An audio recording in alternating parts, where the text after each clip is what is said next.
Welcome to Audio Products Podcast. We are meeting with pro audio industry veterans, founders, product managers, UX designers, to learn how they build and manage the products we all love.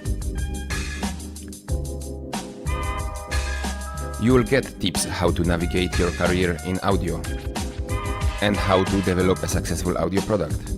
From musical instruments through audio plugins and gaming middleware up to music distribution platforms or consumer electronics like headphones, mics, and even automotive speaker systems. Enjoy! Hello and welcome to this 21st episode of Audio Products Podcast. So today it is not a typical episode because I don't have a guest. I will be alone, which is a bit difficult because there is no one to interact with, only myself. But since this is the end of the year, we are really approaching the end of 2025, I found that it would be great as a typical product person to make some kind of retrospective and discuss what we have achieved this year, what kind of interesting guests and conversations we had. Okay, so I will also would like to share some stats and really share some of my achievements. I'm really proud that we managed actually to continue to do this podcast the second year in a row. And, I do this retrospective also because this is the last episode this year.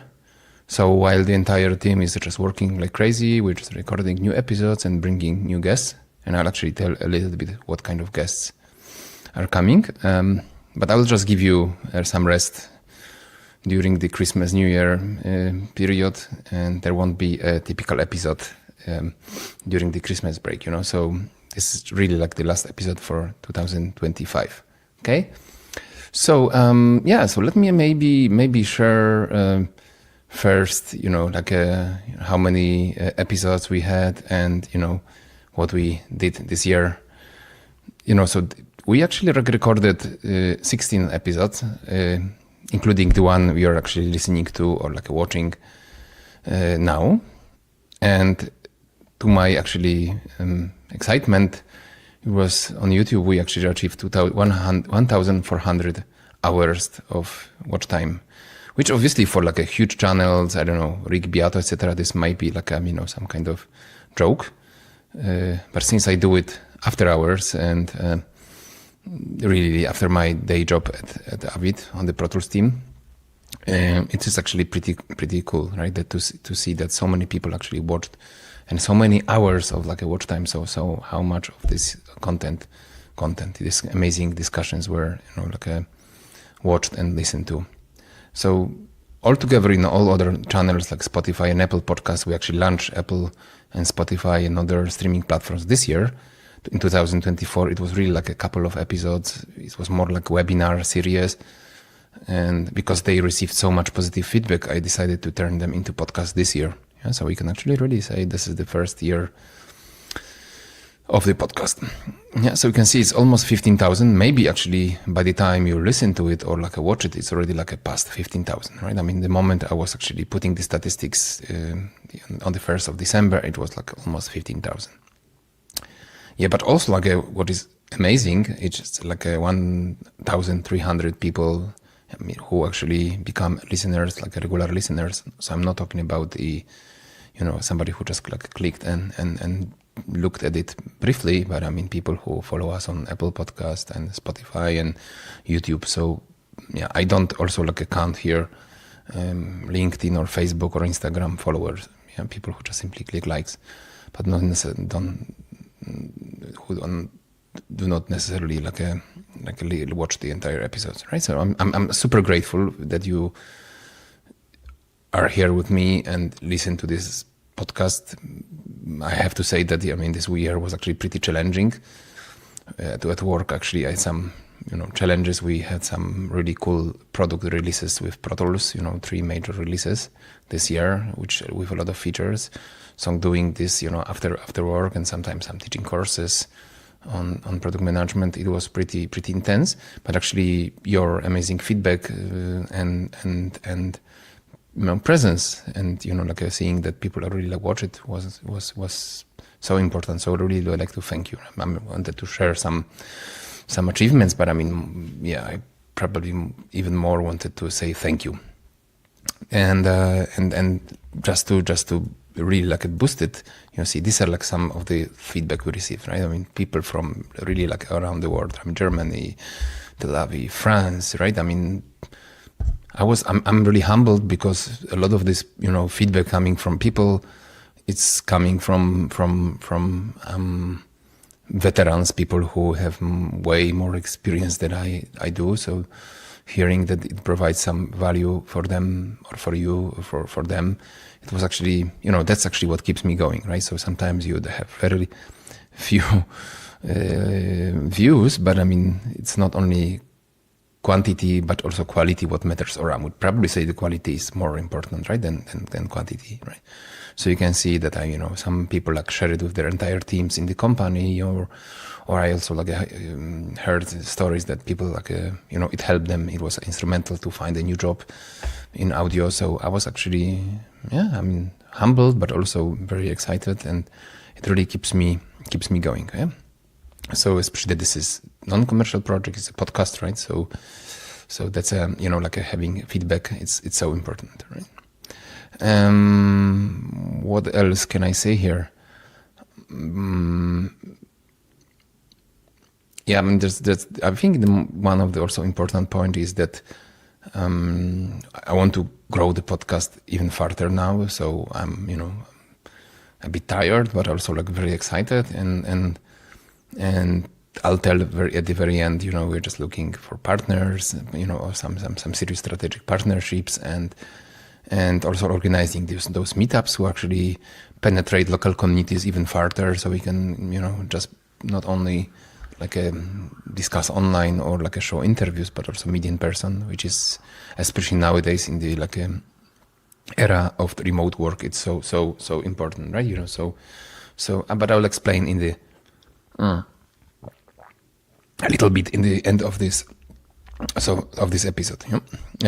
By the way, I already said that the project is free, but obviously you would like to support the podcast. There is this Buy Me a Coffee premium page that you can give a small donation, but also you can become a supporter, and just by giving a small amount, like €5, you can get even additional content, training materials, so recorded trainings for founders and product managers, and some reports, a lot of great content, additional content that we create, so here is for those who listen, there is a link in the description of the episode, and also watch, there is a QR code here you can see, and yeah, you can scan it and go there, and I'll be extremely grateful. Every single penny helps, because again, I just simply put it back to the project, and I can get better gear, or better yet, some people ask me to come over, to their companies to record the episode, so we can actually see behind the scene. I'm still very limited with it right now because of the resources, but the idea for next year is actually to record a few more episodes in person, and actually I will be going through some of those episodes from this year in a second. So you'll see there already where there was actually one that we recorded in person, and I hope there will be more next year. With Meetups, it's obviously easy because we can, when I'm in the city, I can just pop in to the office and talk to people there. Yeah, so thank you for that. Also, a LinkedIn and Facebook, it just blew up. How to say, just grew rapidly, right? And so we have almost like 2,000 followers across the channels. A lot of like active people, really grateful for it. And the even most exciting part is that we just went from online to offline, and we organized 2 meetups. But I will again talk about them a little bit later.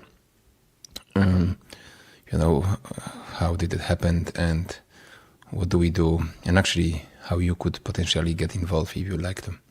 Okay, so with this said, let me just stop sharing those, and right now I would like to share you a couple of clips, or more than a couple, but some clips from this year's episode. I will just go through the entire list, but since that was like 15 episodes, it's obviously it's not possible to play them all and discuss them all. And the problem is that they were all super exciting, and each of them has some unique a value and some learnings and insights. So I really had a hard time actually to pick few, and I will actually discuss why I like them so much. Okay. And for those who we will be not playing, I will still go through the list and explain you why they're so interesting.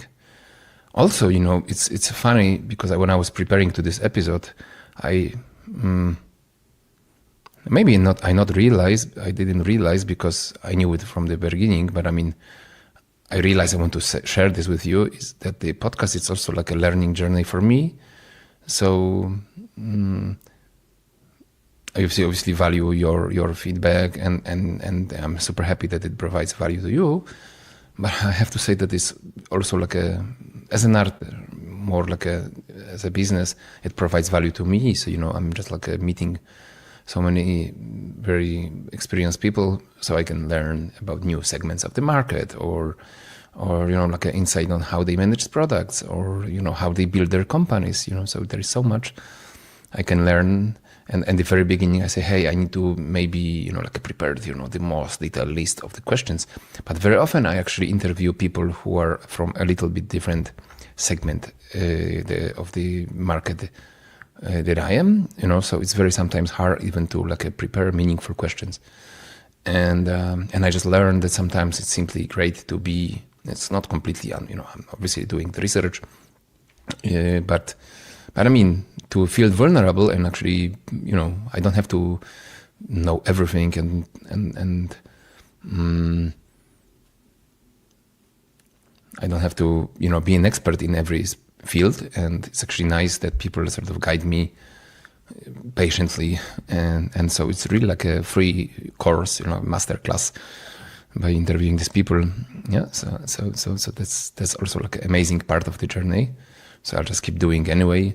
It's also a great way to, to connect with, like-minded people. And I believe I even make some friendships to a certain extent, right? So people who we, really deeply connected and stay in touch, especially that for each and every episode I have to, we had a couple of conversations before and to find a, a common ground, and we stay also in touch afterwards.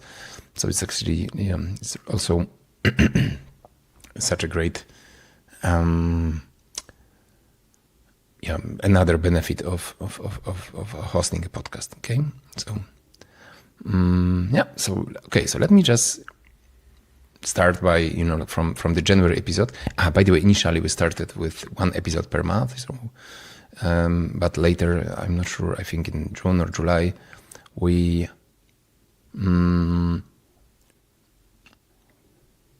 decided to make 2 episodes per month, air 2 episodes a month, and right now it's every second Monday in the evening or afternoon, depending on the time zone. So it's at 8 p.m. Central European, or I think 2 p.m. Eastern, I would say East Coast time, right? New York time. Yep. So that's why also it became a bit intense. But yeah, we just realized we have to respond. I mean, there was so many positive feedback, so it just gave us so much energy to boost the podcast even further. Okay, so yeah, in January, the only episode we had was with founder of Safari Pedals, a very interesting plugin company from Tel Aviv, Noam Levinberg. I'm sorry. and it was actually called Passion-Driven Audio Products. And I love this episode so much because we touched actually something which is very often overlooked, the role of passion, the role of self-confidence, all these things that are so a little bit hard to explain. Let me maybe play a clip and actually let Noam actually to explain what he meant, okay? Is like this. It's like this. I have a vision in my mind of like, you know, the cyclists that cycle on one monocycle? Yeah. Monocycle. Yeah. So it's like circus, right? The one with the one. Okay. Yeah, and you're on like a thread, and the reason I'm like describing this is like because it's this thing where it's not very explainable, like how it works, but it kind of does because you trust yourself to not fall from the bicycle. And you know, there's like a documentary about this guy that goes back and forth in Manhattan between like two big buildings, and they interview him, and he talks about it in the documentary, and I think it's a really good analogy because like it shouldn't work, and if he looks down he will for sure fall, and it's hard to explain how he managed to balance it, but in the end it kind of works somehow. And I know this is like an annoying answer, but I think the things that you balance, I think, are. So you see, that's why I love this episode so much. You know, he says it's an annoying answer, but to me it was actually the most brilliant answer, because it's very hard sometimes to talk about, especially in business, about those things that are not tangible. And it's actually surprising because in the music business or audio business, we should be actually talking about passion. Most of people that work in the industry are either like an active musician or former musicians or mixing mastering engineers, you know, so they do work in this like a creative industry, right? Still, it's very hard actually to touch those, you know, to those special topics. So I found this analogy, I mean, extremely interesting and insightful. Let's keep on listening. Are different from person to person, but for me, what I can say is like the balance is between creating something that I feel as a user that I'm really excited about. I think that's like number one on the list. If I don't have that, I'm not doing it. And that, I think that's like the main kind of compass for me to like create products and designs and everything, is like if I'm excited about it and I think I would want to use it in a mixing session, then it's probably worth doing. And then, of course, there's like the other side, which is like, again, with the balancing act, like that's one side.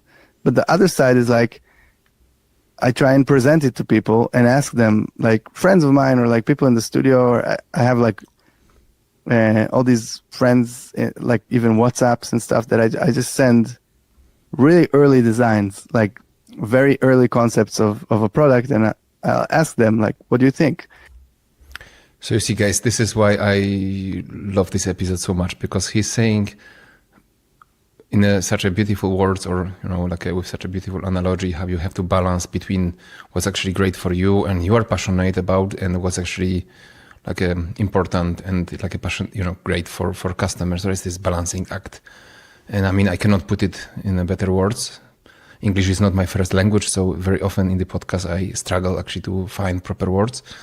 This is actually, I just realized when I was listening to it right now, that this is exactly this thing I wanted to say in the very beginning, right? So I'm just learning, I'm doing this, you know, for me, but I also want to do it for you. and this balancing act, this is what's important, right? And I think we'll talk about it a little bit later in yet. It's how to pour heart into things you do. So, but this was not the only interesting clip from this episode. Let me just play one more. No, I was just about to say, like, when I was about to quit my job, the family, my family and my wife's family and like friends, really close friends, really tried to like convince me to. They were like, don't give up on the job. Like that, so much better than starting something that you don't know if it's going to succeed. But the reason I got to that job was because I was like passionate about finding new things, and I felt like this is the next passion that I want to go with. And so here, guys, this happens to a lot of people who are entrepreneurs or like do some new risky projects, and obviously I know that a lot of families and friends do it for with great intentions, so they're just scared for us. And being entrepreneur, it very often means that you have to be a little bit overconfident, or be able to ride on this motorcycle between two buildings, right? It shouldn't work, but somehow it does. So I love this analogy very, very much. So again, not just to blast the friends, but I know it happened to me too when I was like starting a startup, and my brother is an entrepreneur, so I know this story very, very well. By the way, somehow this year became very much about entrepreneurship, so music and audio entrepreneurship, rather than just product management. Yeah, you will see a little bit more in a second, because the second episode, which was in February, I don't have a clip for it, was actually building music tech AI startups with Max Schaffer, a colleague from Berlin, and it was also like a super interesting, because he was providing a hands-on experience on how they grew and build the model, how they train the model. It's actually like a one-shot samples just for noise. They're just broken down by just for kicks, just for snare, so it's just like a line of products they're building. They just released one this summer. Actually, I happen to have a version of this plugin in my DAW. So I really like to encourage you to listen to it. But you see, again, it's just about not just building products, but building companies. Okay, so that was February. In March, we actually have also very interesting episode, and it's actually interesting for a different reason, because it was a case study. So it was with Laren Agius, who was at the time head of product at Beatport, and he was sharing a story how Beatport implemented a process called continuous discovery. So people who are just much into product management, maybe UX and user research, you may know a book called Continuous Delivery Habits, I believe, by Teresa Torres. I actually attached the link to the book in the description also of the episode. Yeah, so let me just play a clip to show you what you have in mind. And one thing we find more often than not is you might start with a very big problem, then you start doing the discovery and you start breaking it down into smaller initiatives that's much more tangible, and you might actually try to solve one problem that becomes 10 problems. So you bring it down into smaller initiatives that you're gonna keep working off as well. So you can see this also like a very interesting concept. Everybody knows delivery, like the Scrum teams, of course, in the software. Hardware very often are actually built in a more waterfall-ish process, but it's actually a story how they tried in Beatport to create like another track where and I mean especially like a team to do the product discovery. So yeah, break the business problems and actually try to scope features, but doing it in a sort of dual track form. So when discovery is happening continuously in one track, the delivery is actually happening in the other, and they just like overlap each other, and you can just get a great like a feature to be delivered by the delivery team. But I mean, I strongly advise to listen to this episode because it's about it's just hands-on experience, right? So he was telling the story, what happened and how it was, what was the original idea, and how just evolved over time. It was still the episode recorded live, so there are some cool questions from the audience. And then Laren was actually answering. So that's also like a very insightful episode. But generally speaking, I can see in many companies, currently I don't do this that much anymore. But I mean, in the past I was actually working part-time, like a full-time for 3 years as a trainer and consultant, like a product consultant. And I can very often see this, what Marty Kagan calls like a feature factory. I think it was Marty Kagan who invented this term, where companies actually don't pay so much attention into like a discovery. So actually what problems to solve, how to solve them, but just like okay, this is an idea, this is a need, let's do it, right? And they just like add features, and we're just like this analogy of a factory. Yeah, so like a mindless organization focused mostly on actually being effective, not like being efficient rather than effective, right? So doing things efficiently rather than doing right things. Yeah, and I don't say that audio companies do that a lot, but I mean, I think we are all guilty a little bit, so that's why it's so great to familiarize yourself with the concept of discovery and like tools and processes that can be used to do that. Yeah, so that was actually very insightful. Okay, so that was in March, and then in April we have an amazing guest from Universal Audio, a great colleague, Rodrigo Ibieta, who have he spent his entire life in the music industry, smaller, larger companies, and was actually Apple as well. So he was actually telling entire story of his career. So for people who are, I don't know, students or just like thinking of transitioning into the music business, it's a great, a super interesting conversation. But he was also sharing some, there were some super cool, compiled knowledge, and let me share one with you about the career.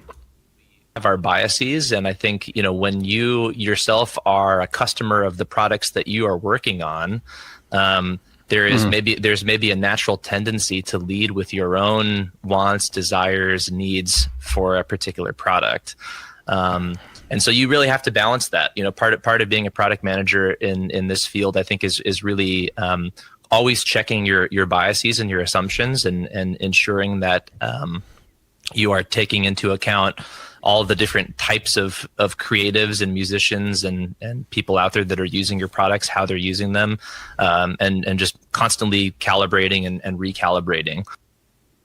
Yeah, so that's such a cool statement. Actually, later in this episode, Rodrigo mentions double-edged sword, right? So we have to be very careful, because we are so passionate about what we build that we can actually very easily fall into the trap of building something only for ourselves. So, remember the balancing act that Noam was talking about. And actually, right now when I think about it, more of those episodes I play, and I read the script, some kind of notes I took from after each episode, I can see that this is actually like a common theme across the board, right? I mean, it's just we're all some kind of crazy nerds, and we have to always check our biases, not to, we are still, after all, doing business. And obviously, great thing about the audio business is that it's actually it's very diverse. So we not only have like a large corporations and big businesses, but we also have like a small indie companies who actually, deliberately choosing to stay small and focus on like a small, like a niche product rather than, grow, which is so cool, right? Because there is place for everyone, B2C, B2B, huge, small, everything, right? But still, I mean, if you want to actually deliver product and, make it, like a sustainable, that's very important actually to always check your biases. Actually, I'll play another episode a little bit later. One of the later guests also used the term, who are you building for? So ask yourself this question all the time, right? Is it for me or is it for the customers, right? So yeah, it can be. I know you can always like ask others, but the problem is that if they are also like a nerds, they can actually make the same problem. But you see, I think about this subject really, really a lot, because obviously in product management there is plenty of material, like frameworks and tools. From Pragmatic Institute, which is obviously one of the oldest training companies. They have their own framework, and actually I happen to be on the leadership of PDMA, the Product Development Management Association in the past. I was like a certified teacher. I mean, I still am. So, so there's actually plenty of tools and frameworks. And obviously we have Marty Kagan, with his best-selling books Inspired, Loved. I don't remember even. I didn't read them all. Some of them I did. Yes, so there is such a big focus on actually how to build product like a tool set, but very little about like a motivation, passion, stuff like this, and that's why actually, and especially since we are like a partly artists or like a immersed in the artistic scene, we should be talking about also this like a creative aspect, not only about processes and tools and metrics, right? At least this is what I believe in. And there was actually one guest on one of the meetups who was, I had a chance to in the networking session after the meetup to have an interesting conversation, who says actually, how how musicians can become great product managers, so very often it's actually how artistic background can make you a better product person or like a successful entrepreneur, right? So maybe sharpen your intuition and be more mindful about making elegant, great solutions. So it was actually very insightful, because usually it's actually the other way around. It's just all about business, and here somebody else was actually touching these things which are annoying answers, as I'm used to say. I want to show this page and remind you that you can follow the podcast on all the streaming platforms and on YouTube channel. And obviously that we have a Discord server, and so it's called Product Academy, and it's obviously the link to it is in the description of the episode. You can also click the QR code visible in here. And also, of course, there is this Buy Me a Coffee page that you can also, provide some small support and donation and appreciation for the team who's behind the podcast, not just me, of course. So thank you for that very much, guys. So that was a small break for an ad. And let me jump to the next episode. There's another guest from Universal Audio, Nick Dika, who is a senior UX and UI designer. And this episode was great because instead of just talking again to entrepreneurs and product managers, this time we actually have a guest who is a super experienced designer working for Santoys and Isotope and Universal Audio. All his career building, a best plugins. Some of them, Sound City Studio, you will actually see. So this conversation was amazing because he actually opened though, and try to he would walk us around and actually show his thinking process behind designing those plugins. But also he shared plenty of of his inspirations, actually what made him the designer he is today, and not just music, of course, or mostly it is not music. So I really recommend watching the episode, and let me play a clip from it, okay?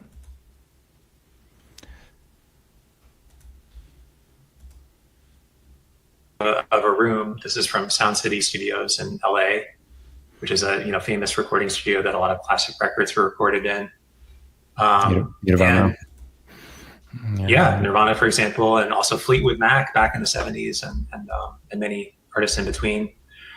So really, with this was a fun plugin to work on because I think I got to combine some sort of this sort of more skeuomorphic or realistic hardware-like interfaces with more modern UI elements, and that was sort of part of what we decided to do from the beginning, was to have this main view where it's really kind of this immersive studio view where you can actually directly interact with things like mics. So if I want to move a mic closer to the drum kit, I can do that.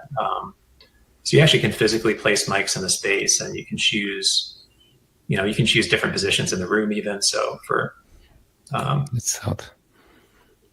If I, for example, choose the piano, there's another corner that the camera faces into, and I can move these mics up and down. So this was as opposed to just showing knobs and sliders or whatever, which we had another product called Ocean Way Studios that was a number of years before this that I didn't work on, that had kind of a little tiny view of the studio, and then there's some knobs and sliders and stuff like that. So the fun thing about this product was we really brought that to be the main view. Yeah, so you guys, you can see that it's just really awesome, right? I mean, he's just walking us through. Yeah, so what can I say? I mean, especially that this is one of the hottest plugins, I think, in terms of a UI and I mean, generally Universal Audio. Personally, I believe they're just doing amazing plugins, but this one is just, really hot UI. One maybe remark that very often people tell me, "Hey, this audio product podcast is just this podcast about product managers in audio," and I always like to try to take this label off and say it is actually about the product teams. So product teams very often it's just entrepreneurs, founders, and product managers and UX, or in hardware some industrial designers.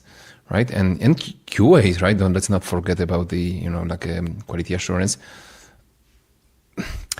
I don't talk that much about the engineering because first of all, I'm not an engineer, and obviously we have amazing communities like the audio programmer, which by the way I will talk about in a second because Joshua Hodge, the founder of Audio Programmer, was on the podcast in July. But I just want for you to to remember that this is the entire vision of this podcast is actually to share different perspectives. So very often product managers play the the central role because this is how you structure a product team in a major company. At least in a startup, very often it's actually this role is it's played by the founder himself, until the company is scaled, right, and big enough to delegate certain activities and tasks. But I would like to actually bring different perspective and different roles and different best practices, right? So we can actually grab and how the best of the best in the industry does that. Okay, so that's the episode from May, yes, I think. And talking about best practices, the next guest, we cannot actually have probably better company than Roland to talk about the best practices and I mean some kind of unique culture and being really attached to the vision and mission.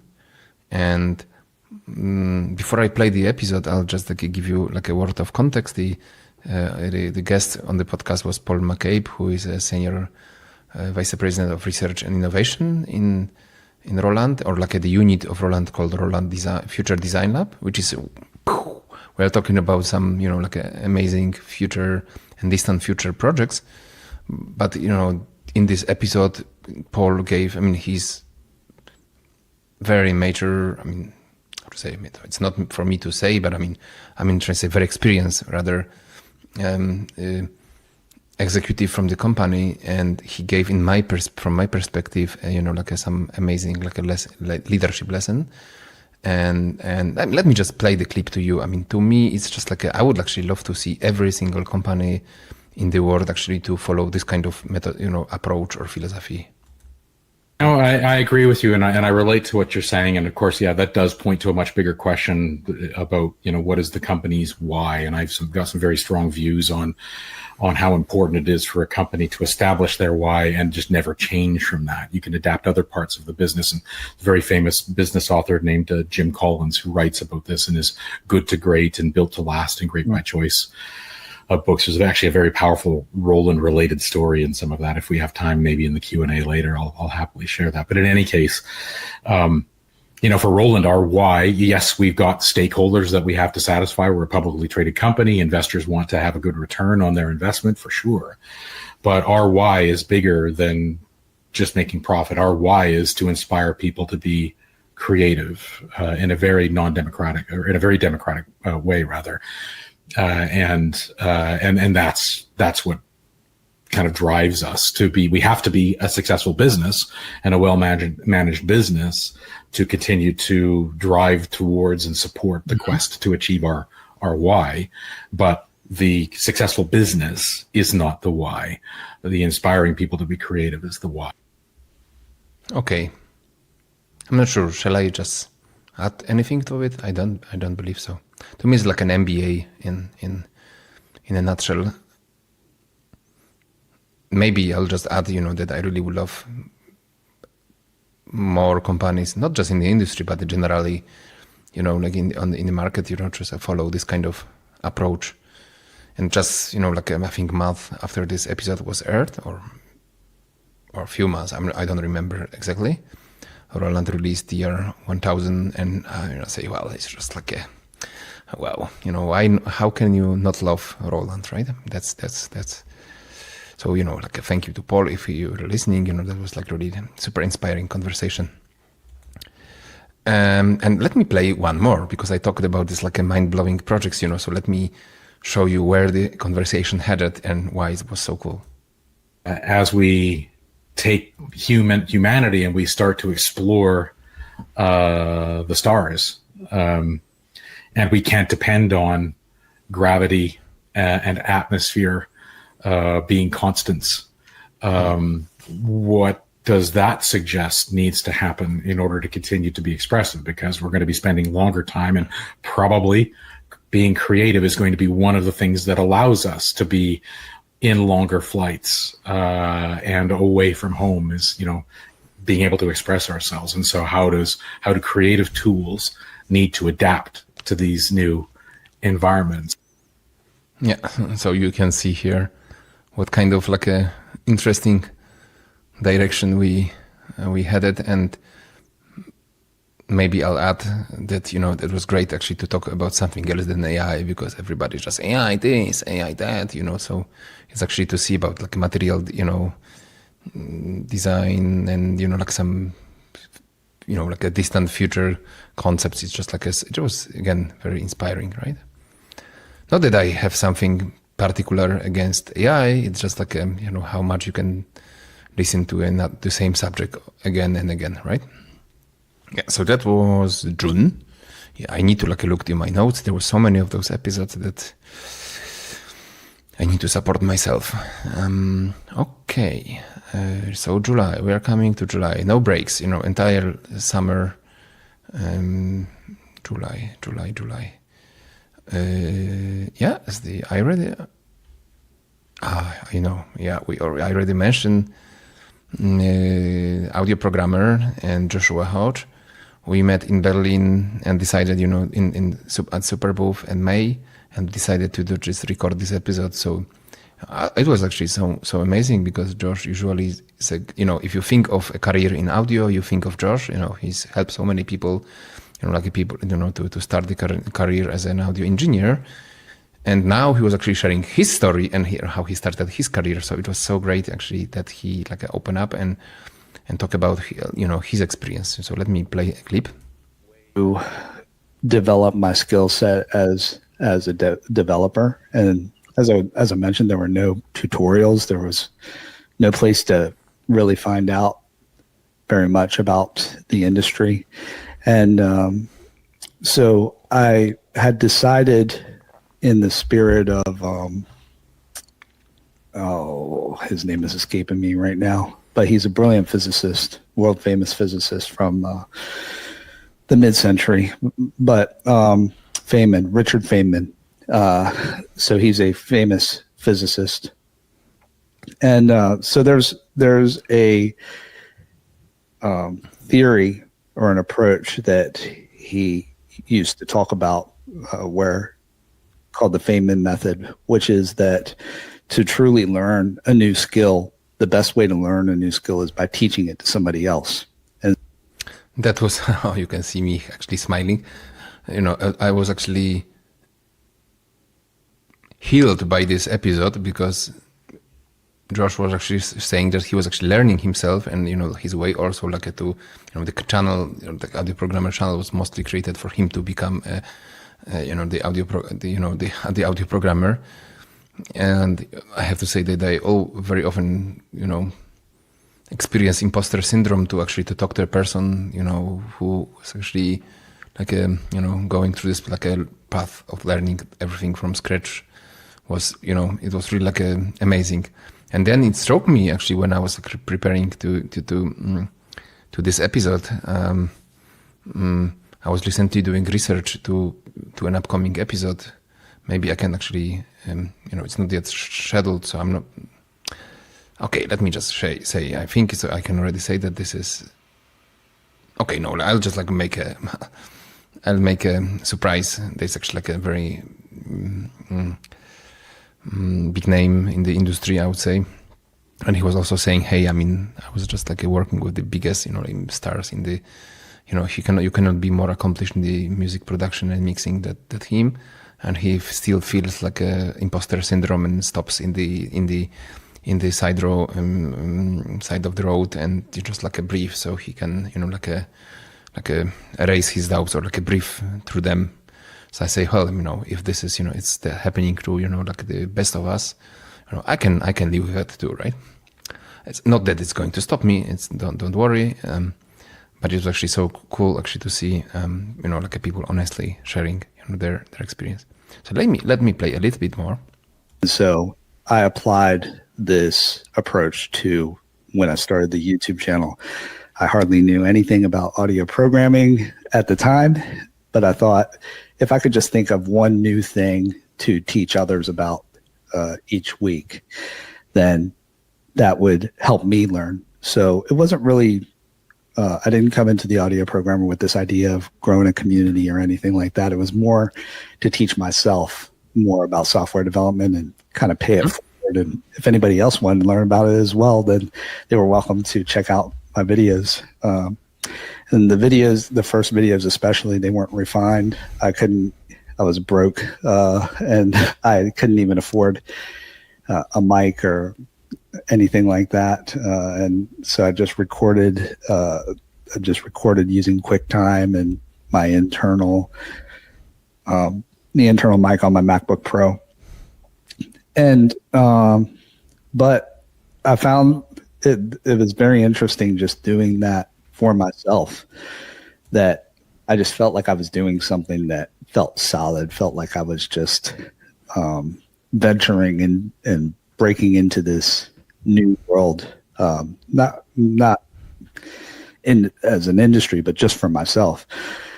And over time, it started growing into this collective of other people who were getting fascinated with the tutorials. I was talking about things that nobody else had bothered to do any tutorials about, and people would just, I would maybe get like 50 views on the video, but then you get a comment that would say, "Please don't stop these tutorials.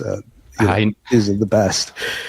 And you can see here, he says, how much this comments meant, especially at the very beginning, when, they kept him going. So that's exactly what happening to me in this episode. We just discussed it, I'm just in the position, hopefully, that, that he was, a couple of years earlier, so following his footsteps. And it was also so great because for me it was another entrepreneurial lesson, so I'm talking to a person who was actually running this very similar similar project that I do, but he's just ahead of me. So it's just the best mentorship you can get, right? I just heard something like this before. So if you want to do something, find a person who is actually doing something similar, the same as you, but actually he's 2, 3, 4 years, maybe not 20 years, but 2, 3 years max ahead of you, so he can actually still remember all those challenges that he had, so it's just so it was my private entrepreneurial lesson. And Josh also, instead of except for just sharing very funny stories, he was also revealing a little bit about his approach to entrepreneurship and his philosophy. I would say what kind of, I call it archetype, entrepreneurial archetype, so it's a very, very interesting conversation again. So you can see, again, we're just touching startups and running business. As you know, the audio programmer right now is a really nice business, and a software agency developing plugins and recruitment business. So that was really, really, really, really cool. Yeah. So that was another interesting conversation. And then here comes August, and it's funny. Everybody goes for a holiday, and we're actually starting to do 2 episodes a month from August. Yeah. So let's be crazy.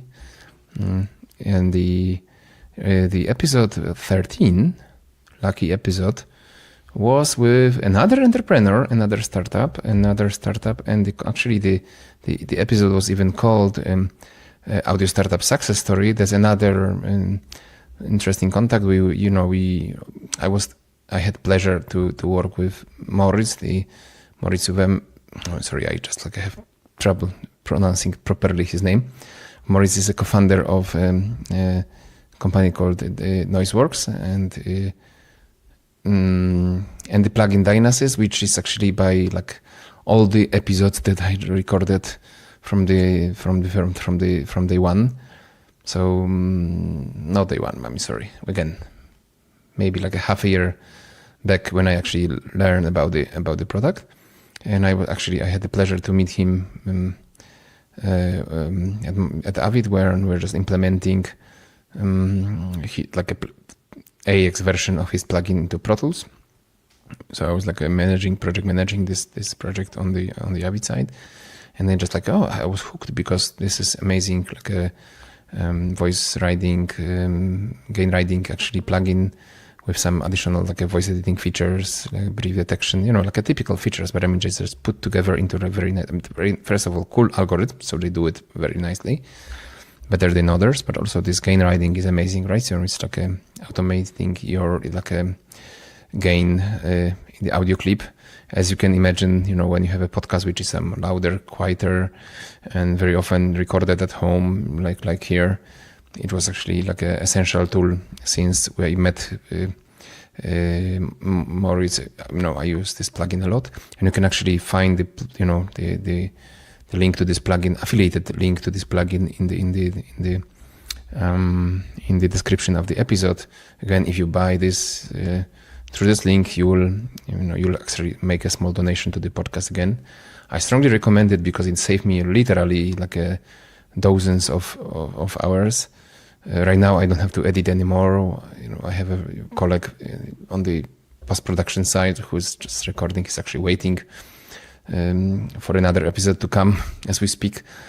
And he also was hooked. He also got the Dynasys and say, oh, geez, he's actually editing also a podcast for other creators. And just, they saved me so many hours. So the company, the Noiseworks, gets certain recognition in the industry and quite a nice recognition to young entrepreneurs. Yeah, given my age, I'm still relatively young, but very cool guys and very insightful conversations. So let me play a clip. Factors changed over the time, like the early stage was something completely different compared to the marketing we're doing right now. And I think the most important thing to know is the users need the touch points, and it's always really difficult to have just this one thing that works that keeps working really well. You need to generate touch points anywhere possible, essentially. But when we got started, of course, you can only really generate these touch points with other people's reach, because no one knows you and no one takes you seriously when no one knows you. Which is why you need influencers at the beginning. We needed influencers at the beginning to get started. I don't want to generalize here, but this was it's just a huge difference for us at the beginning. And social ads, meta advertising is really scalable, and you really have to focus on the ways to optimize these campaigns as well. We put a ton of effort in optimizing these campaigns. We don't even do that by ourselves anymore right now, because of course it's audio and you still have to get the messaging and everything yourself right, but other people can focus on this. But essentially these two were the ways to get started. You see, guys, it's just it's just pure gold, right? What are the best channels for an audio startup, plugin startup, right? How can you get a better knowledge, if not from a founder who actually just found the market fit and grew the channels by himself, So there was actually more of this kind of insights throughout the episodes, So once again, I strongly recommend you check it out. I actually, I really like the conversation. We are still in touch. So there was another episode I'm not going to play for the sake of time. It was also a very interesting, and again about the entrepreneurship. It was actually with Sylvia Tashner, who's the head of Wavelab Incubator. The link to this incubation program is in the description of the episode again. And the title of the episode was Building Music Tech Startup Ecosystem. So we've been discussing on the other side, right? How can we create a ecosystem?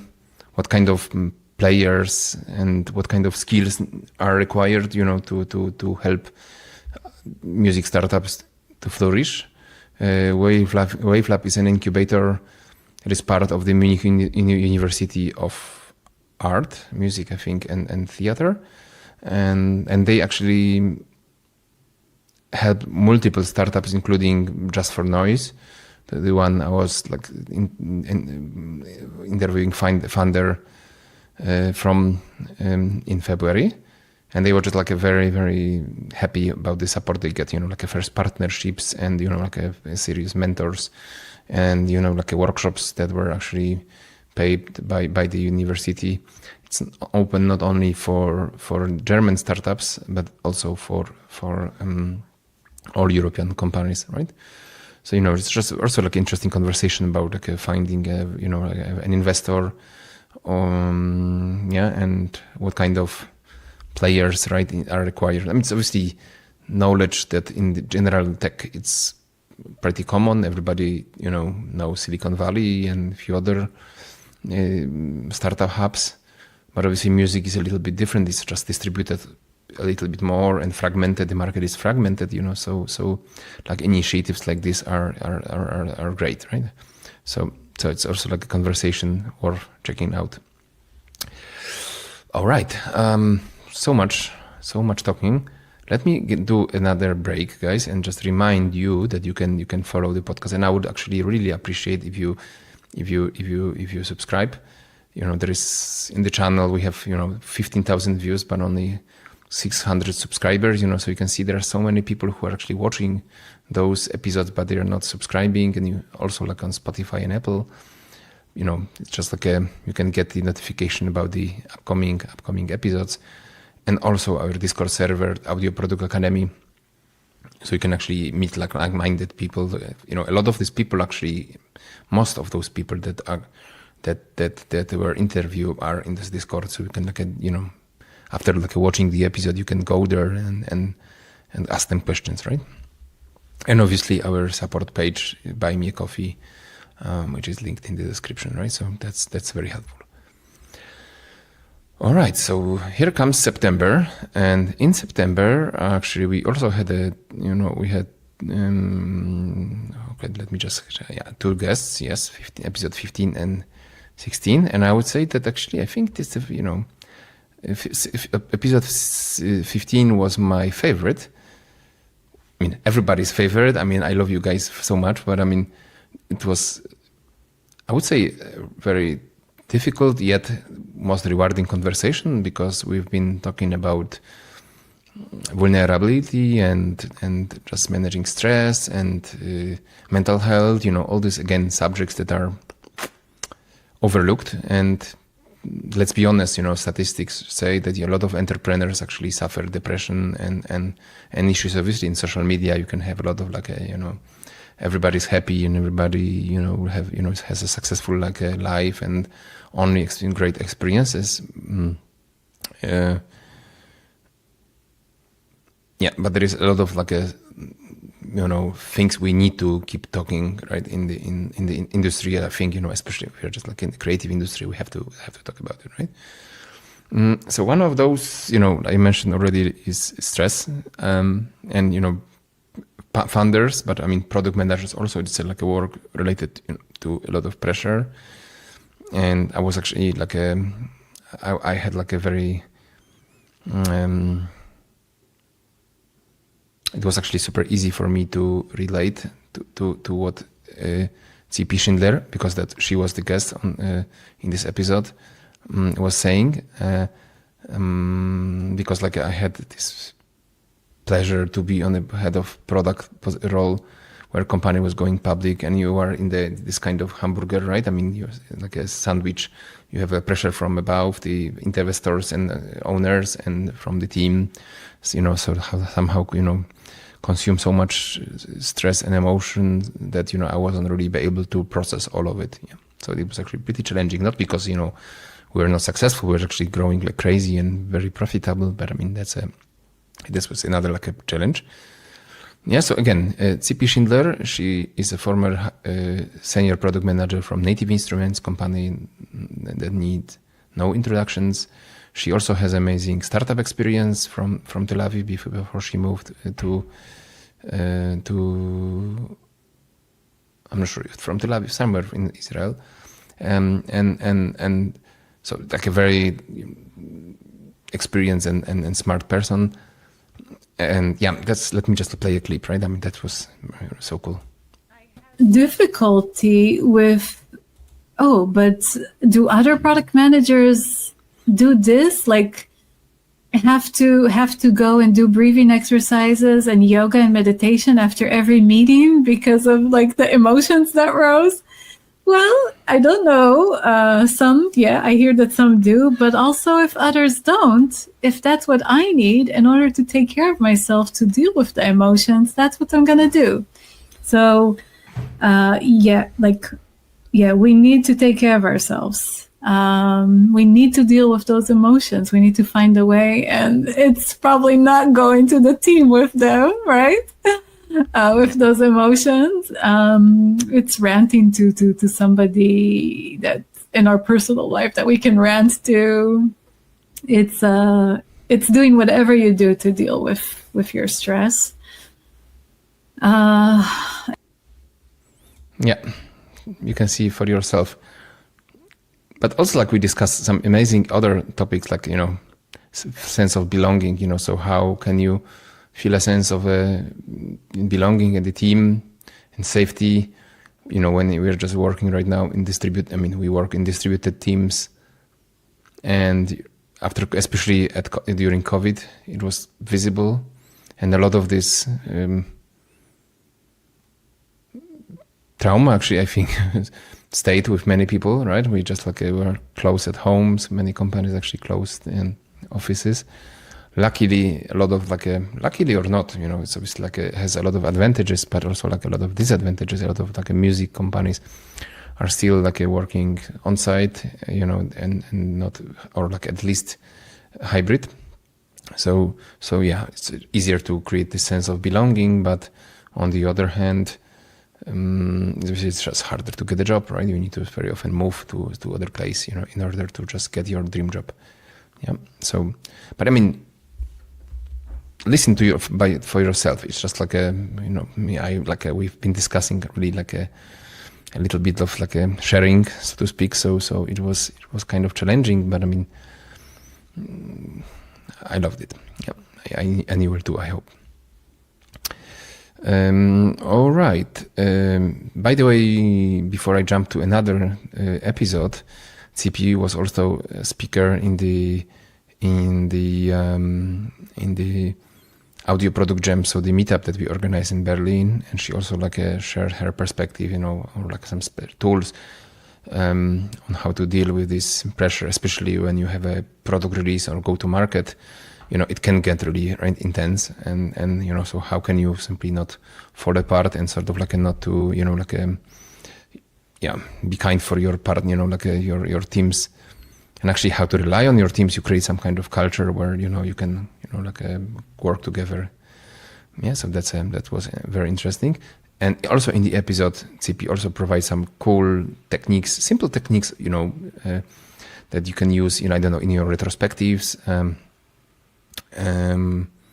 Or some team exercises for remote teams, and that can, so instead not only just talking about psychology and going blah blah blah into some kind of mumbo jumbo, but we're just a very down to earth, right? So we're just discussing how we can apply this practically at your work and manage the stress level. So yeah, and include people also, so they feel the sense of belonging.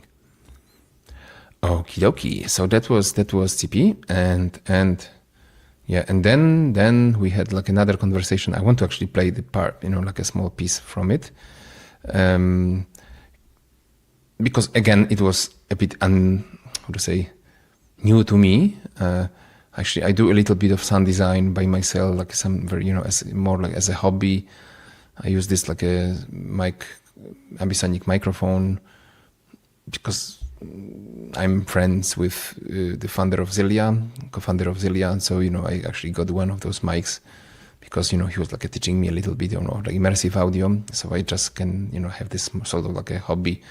I don't do this a lot because I am kind of busy recently, but yeah. So I that's my small hobby. So when I had the pleasure to interview Brad Swanson, who is head of product at Pro Sound Effects, it was really amazing because I could open door to another segment of the market, actually learn a little bit, about the work of sound designers, what are the famous sound designers, how sound design market look like, what are the key players, etc. And also some kind of amazing history, a sonic history or sonic legacy, as we actually call this, right? So why recording or documenting sound is so also important, to just for humanity, right? So imagine listening to a city, New York in 20s, for example, right? Or a beginning of the 20th century. Yeah, think about that. Okay, so let me play an epic clip. It's not that different from being a musician, where it is perhaps easier to be a musician now than it has ever been before. You can access a DAW for free on your laptop probably and record music. It is becoming exceedingly difficult to make a living as a musician. And I think there's probably something similar in sound design of the tools to do sound design are becoming democratized.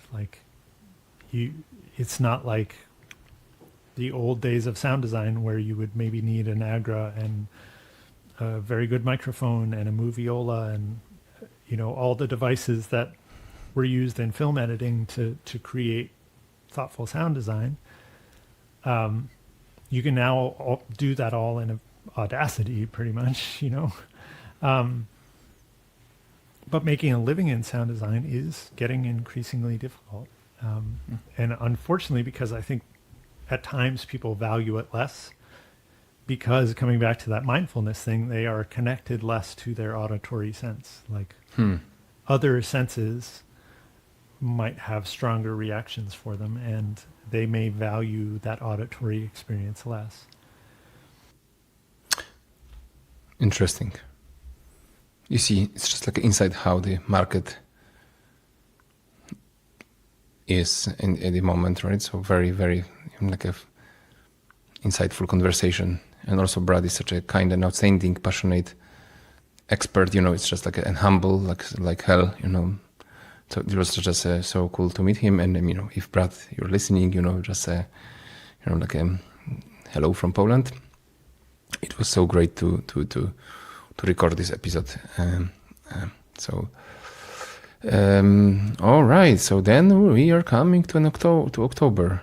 And before actually I played the clip from the October episode, one of the episodes, I will actually share, you know, because October episode was recorded in Berlin in person, and I was in Berlin in person for just to host or co-host the meetup. And I already mentioned this in the beginning that we started to organize those meetups.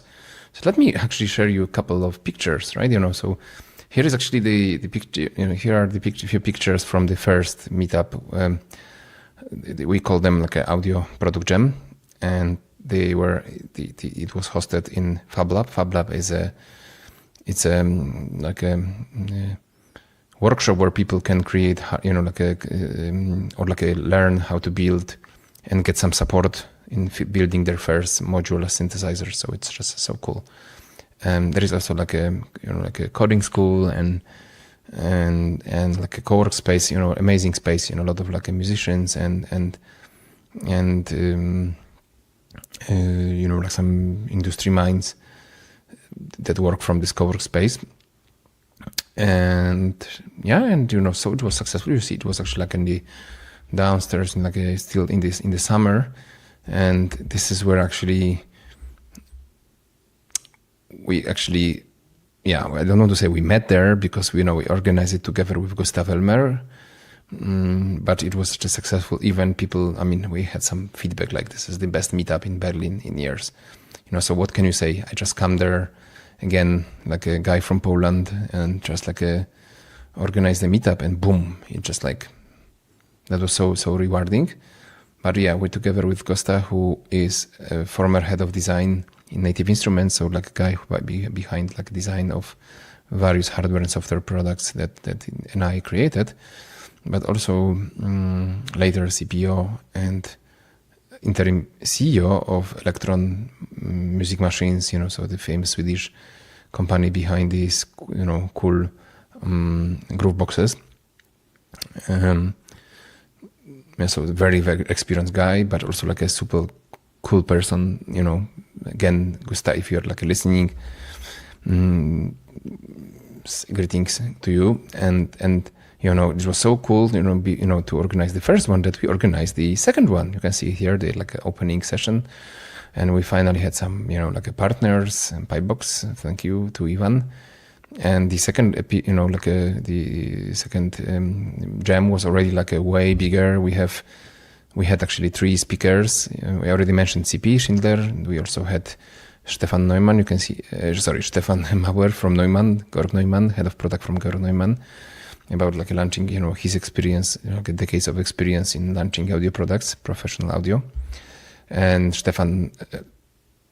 Alex Stamm, who is a former marketing manager from NI, and marketing manager and education manager. So also like an insightful conversation about the creating community and launching products from the marketing perspectives, you know. So we have an amazing trio. And then there was a workshop organized by Sasha, a colleague who is like a UX researcher from Georg Neumann. He also like like a moderated amazing workshop, and some networking session after that. So that was so cool. So I spent almost a week in Berlin, and we had a chance to record the episode. I actually recorded another one, but we had some problems with the camera, and I need to push the recording to some other time. It was with Peter Kern. May know him by the portal CDM, Create Digital Music, or he calls it right now CDM, and like a journalist and musician and teacher. So that was actually so unfortunate that the camera stopped working while we had this super cool conversation. But what I was able to record was the episode with Gustav. So I couldn't just help and pick his brain about the product design and actually living in Berlin in 90s, right? And so how actually the entire music tech scene sort of came to life. It's just a very particular city with very particular vibe. So let me actually share a piece of the.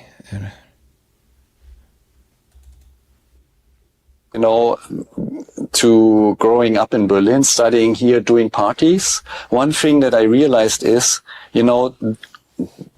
Berlin created this playground of a lot of clubs, a lot of, easy available space, a lot of talent where it was for a long time very easy to collaborate. You didn't need much money, and people had time.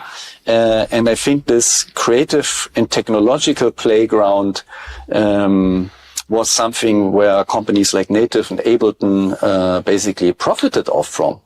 And I think what's interesting about this subculture or underground culture, how we call it, it's all decentralized. It's individuals meeting each other because they click, they have a sympathy, they share a taste in music, and that makes a decision. Let's do something together. Next month, we organize an event. And suddenly you're in all, where you can apply all kinds of processes. I'm also teaching sometimes audio designers in creative strategies and project management. When I ask, what's a project you've managed? Often it comes up, it was my shared flat. We organized a party, or I have a light collective doing festivals. And what's interesting for me is that there's in subculture, a lot of, decision making, innovation happening, organization happening, and it's all decentralized. What you call a scene. There's a scene. Everyone is kind of observing what the others are doing, and you're leveling up together. And you can see, if you look at, Berlin Techno, that it can create something very powerful that has a global outreach and inspiration for generations. That's so cool. The scene, right? And decentralized scene. So, so many initiatives, bottom-up initiatives. And this is actually what we're doing right now, right, with Gustav. So we're just doing these meetups in Berlin. I think the next one will be already next year. Right? It's so. Since we're just approaching Christmas break.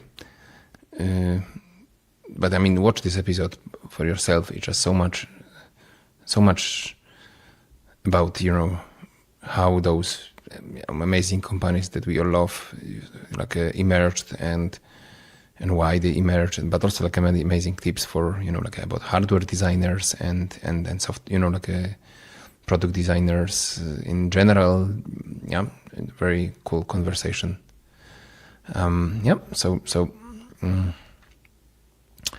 So that's another interesting piece. And also in October I had an amazing conversation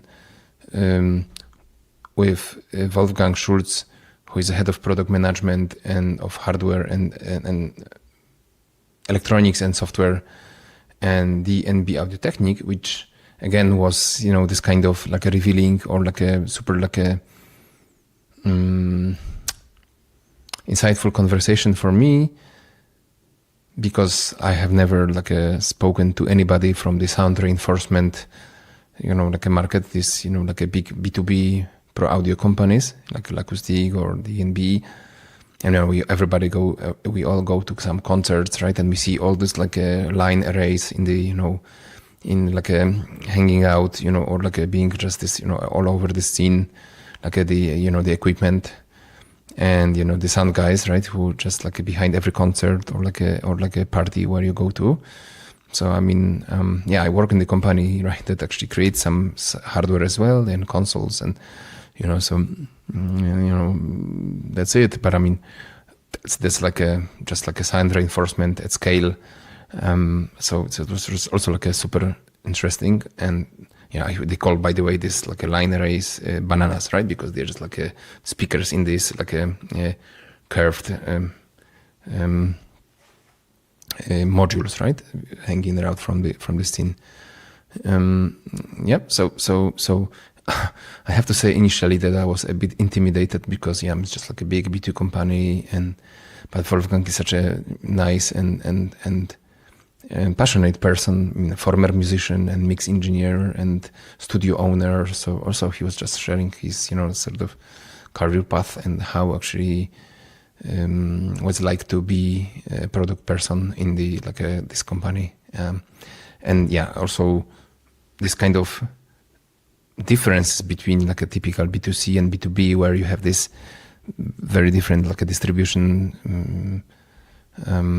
So like you don't sell directly to the sound guys, and you have this like installation companies and usually some kind of accredited partners, and they actually distribute and actually install for different venues and users who are like they're like the sound engineers, sound guys. I know it's just like a term not liked by everyone. So that was actually so I was intimidated, and it wasn't necessary because we actually get a very funny conversation. I mean, friendly and in such a positive atmosphere. We stay in touch again, and I mean, just like I feel like more confident right now to just go deeper into the subject of this market segment. Which, by the way, so I mean, this is so important. We had this conversation with Wolfgang. We use the term building bridges, right? So the mission of the podcast is also like a building bridges between different segments of the audio, because we have like a game audio, automotive audio, like a sound reinforcement and musical instruments, and there are so many like people who do it like music distribution, which is more like a software platforms, but very often related also like you have the codecs and everything, and like immersive audio and stuff, so it's just all interrelated, and there are very few people who actually do this, right? Everybody stay in their own small niche, and my mission is actually to create like a wide platform, for to like include everyone, and so we can speak to each other, actually learn from each other, maybe even like help people to just get into new segments. An example could be Audiokinetic, a Canadian company that just mostly known from Wise, the middleware for implementing audio in games. But recently they made an implementation in the automotive industry. Like a engine for like a not even like a sound design, but like some kind of like an audio interface. I mean, sort of not interface as an equipment, but as creating like an ecosystem in the car. So you can navigate or like personalize your audio experience, right? So that's why it's important for me, so we can create like reports and actually like interview people from different segments. So whoever is thinking about, I don't know, just like entering new market segment, he could actually get some kind of insights from from there, so we can actually leverage the knowledge. So that's it. Wow. 18th October, that was actually 18th episode in October, and then we are slowly coming to an end. We had actually 2 more episodes, and for the sake of time I'll only play one more, but I will just also talk briefly about the other. So the other 19th episode, the beginning of November, was Andrew Creswell. and he's head of product sales in IC Power, so the company that made a lot of pro audio equipment.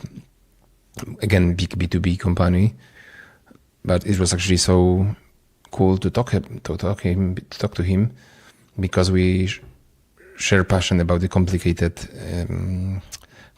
systems and complicated solutions. So before actually joining IC Power, Andrew was working for Microsoft and for Nokia as a portfolio manager. So as you can imagine, large companies with large portfolios and their audio equipment, pretty complicated. And I was always amazed, even before audio. I'm not sure, if you listen, at the beginning, a few episodes in the beginning, I was actually started music, then just divorced from it for a long time. And, just a couple of years ago, I just came back. So I was always amazed that even in the wider technology sector, people don't talk that much about the portfolio management, right? So we build companies, and very often you don't have to become multi-billion a corporation in order to grow your portfolio into super complicated ecosystem, right?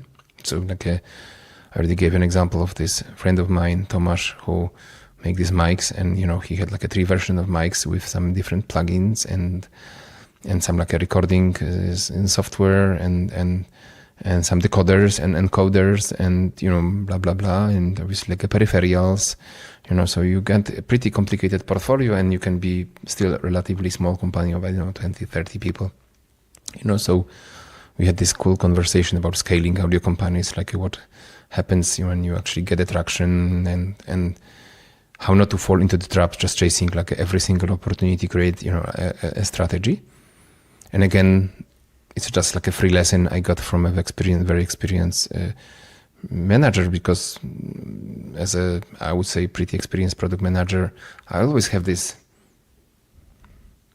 doubt, or I don't know, certain, I was scratching my head every time I spoke to people, say, hey, why nobody actually I don't know what product strategy is, except for obviously some cool frameworks, etc. But if somebody tell me how to create a simple product strategy, business model canvas, I know, some kind of competitive landscapes.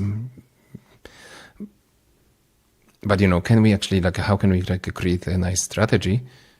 And why? Nobody is actually people don't even feel awkward. If nobody can explain to me, it seems to me that nobody actually really understand it very well. Yeah, there are some people who could, Simon Cross, for example, from Native Instrument, he was also talking about his a great approach to product strategy, and his was very specific, right? So he was actually able to explain his methodology or a philosophy. And here actually it was great because we talked about the product strategy, but from the early stage, we have a market fit, and then you need to just have certain vision, so you don't chase. So you balance between realizing your sales pipeline, right, and catching your new deals and new sales, and meeting your plan for sales, and on the other hand actually having some product vision, so you actually you don't actually go into so many directions at the same time. So that's I would say to me a product strategy in a startup at least, or a scale up.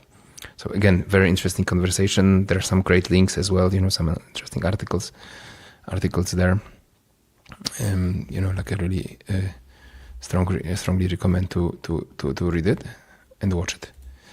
And finally, the last episode, I already mentioned a couple of times, Tomasz, my colleague from, the founder of Zilia, co-founder of Zilia.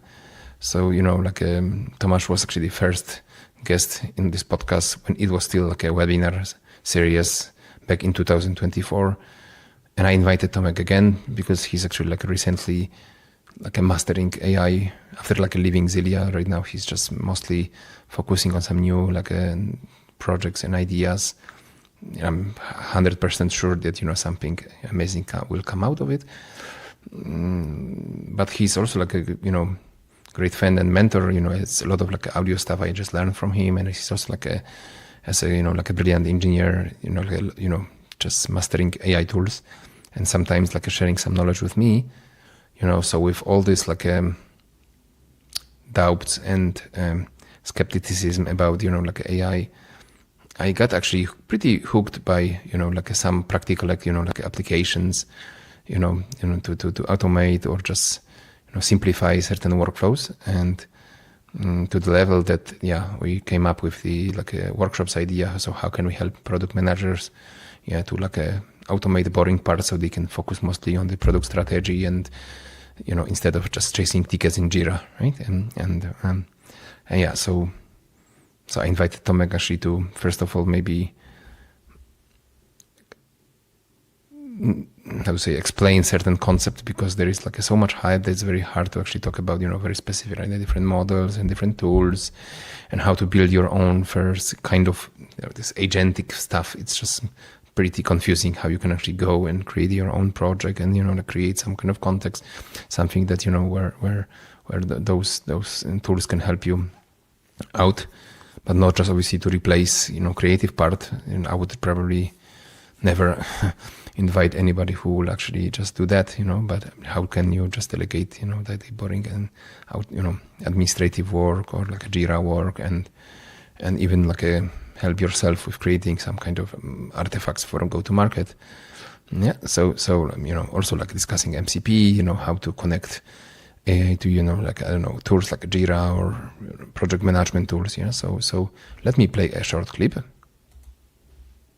That right now we are able to target personas that in the past was the market was too small for creating a product. So, but today because this customer discovery is so easy that you can analyze, for example, the social media, Reddit, and so on, and find the problems, and you can also build the MVPs. The solutions for those people. So it's much easier to test the market and validate it. And it's, at the end, it's also much cheaper for creating a product for this small niches. Yeah. Okay, so you're saying that first of all, so you can see he's just giving one of the case, use cases for AI, in product management. So maybe I give an example. So, for example, I also work on my different ideas, different products. So what I usually do, I just first of all, I have a filter on X platform, so previously Twitter, which look for pain points that people have in for example, in the music industry or in other industries. And but then I also ask AI to give me segment those pain points around, for example, AI adoption or similar topics. And I get this results reports every day from real data from X platform. Yeah. Then what I can do, I can just import all of this data to tools like NotebookLM. NotebookLM is AI which is specialized in data retrieval and analysis. And then I can put a lot of different, for example, opinion from different social media, and just analyze this data in many different verticals. So I can ask about, okay, if there was a person that asked about this or that, or so you can play with the data in the way that it wasn't possible in the past. So you can see very practical applications, down to earth, tools. Yeah, I was for the first time actually, optimistic, about using it.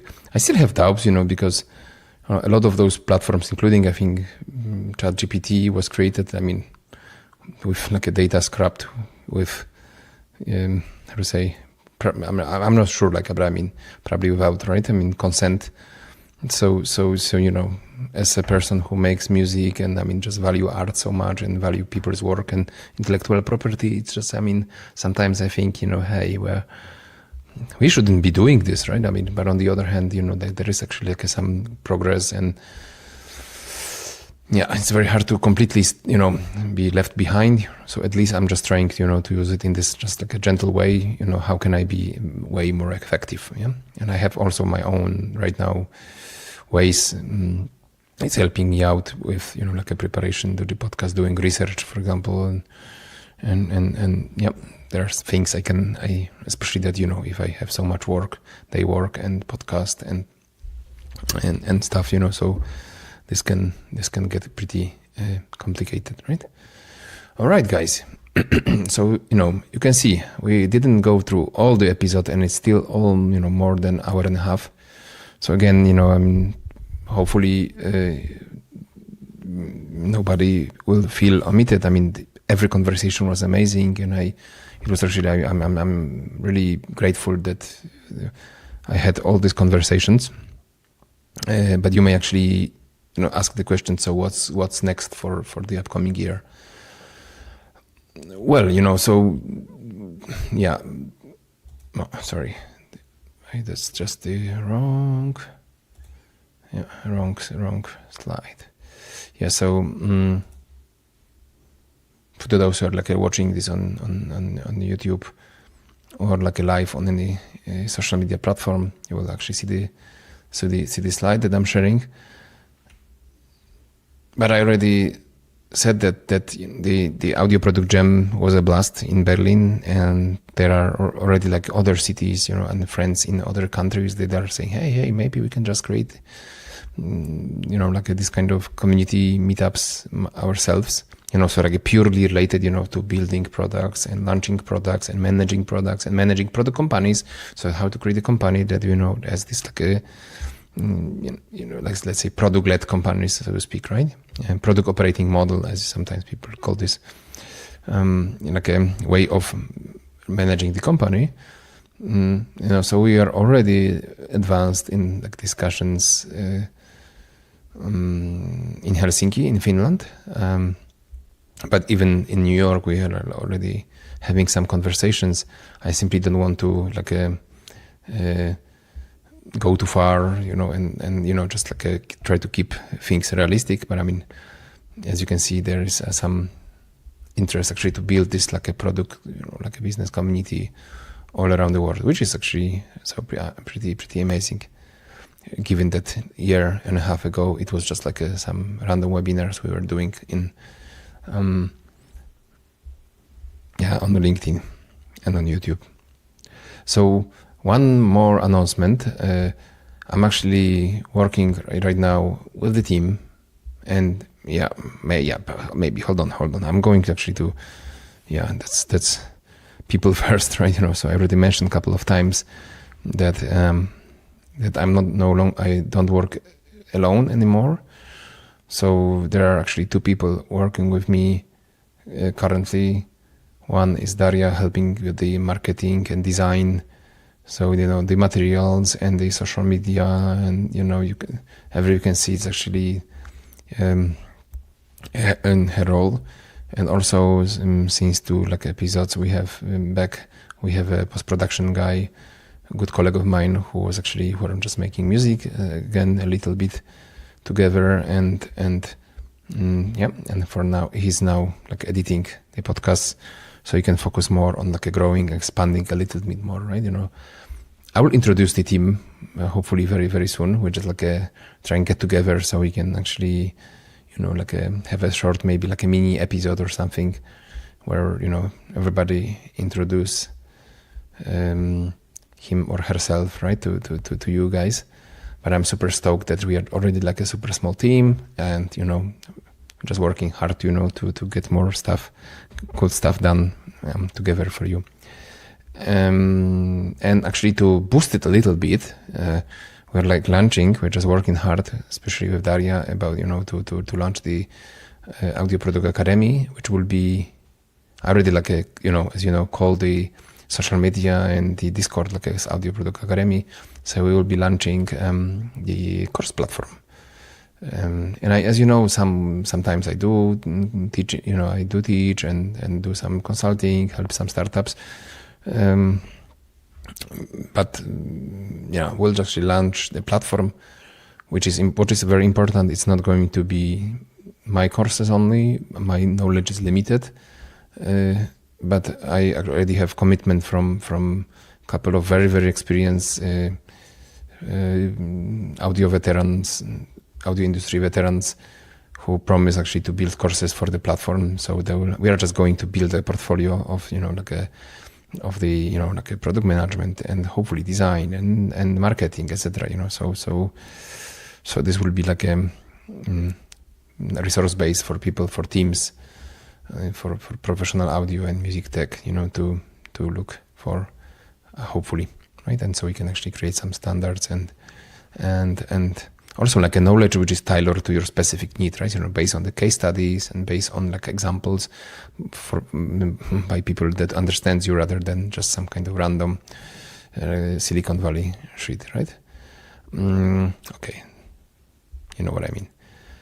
And obviously, lastly, I don't have to say that probably but it's I still will more great guests, right? So I'm just like discussing a lot of like episodes, and while we are making a small break during the Christmas period, and we are not stopping. Actually, we are just recording more than ever now that we actually have a small team.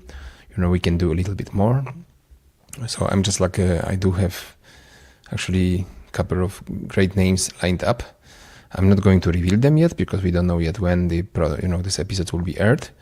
They're already like in the Buy Me Coffee section, so you can see again the QR code when you're like watching it, and in the description there is this like a link to Buy Me a Coffee page. So if you join there as like a supporter, you will actually see what those people are, because actually I shared there also like an entire lineup, so the upcoming episodes and so that's another like interesting place where you can find more information. But they will be still coming early January, and I hope we'll be surprised or happy. What else can I say? I think that we covered pretty much everything, and also I actually loved talking to you. But what actually remains is to wish you, Merry Christmas if you celebrate Christmas, or happy festive season if you don't. Happy New Year, and I hope that next year you will also have, satisfaction from your work. You will not work yourself to exhaustion, so you know how to manage your stress levels, but you will actually build and deliver some great gear. And thank you so much, and see you in the next one. Bye. Thank you for listening to this episode. I hope you liked it. You can find us on Spotify, Apple Podcast, and of course on our YouTube channel. Make sure to subscribe to it and hit the bell, because we publish a lot of interesting videos there, not just the episodes. You can also become a supporter and get premium content like additional reading, unpublished videos on our Buy Me a Coffee page, linked in the description of this episode. See you in the next one. Yo.